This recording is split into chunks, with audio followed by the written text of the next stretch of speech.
I want to take you right now over to Tampa, where a federal grand jury has been deliberating the civil lawsuit filed by the family of Andrew Joseph III. Let's go to Eric Glasser right now. Eric, what can you tell us? Dave, we have a verdict here, and the verdict is, if you will, guilty. It has found that Sheriff Chad Conister, through the Hillsborough County Sheriff's Office, was liable. They also found that Andrew Joseph III, who you'll remember was hit and killed by a car that night, 10% liable. That's important because that's the way that this verdict is going to be divided up. The family had been seeking $30 million as a judgment against the Sheriff's Office. The jury came back and said, yes, the Sheriff's Office was in fact culpable in this.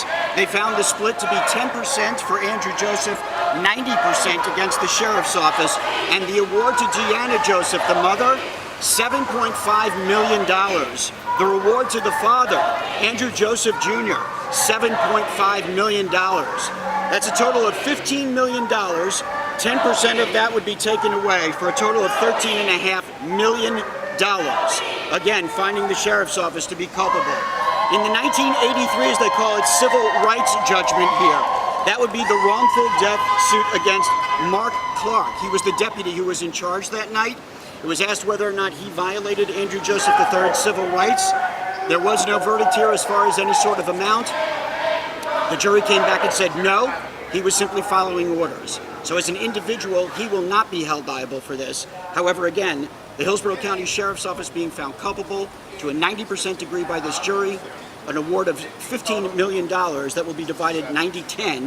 Again, that 10% being taken out because of the amount of culpability being assigned to Andrew Joseph III, for a total award of $13.5 million. We expect to hear from the family and from the lawyers in just a few minutes from now, after the business is taken care of in court. But I wanted to get this to you guys as quickly as possible, and we'll of course pass that information to you and their reaction along to you a little bit later as we receive it. For now, live in Tampa, Eric Glasser, 10 Tampa Bay. All right, Eric, thanks very much. That noise you hear in the background, those are people responding to the verdict. We will have their reaction tonight at 11 o'clock.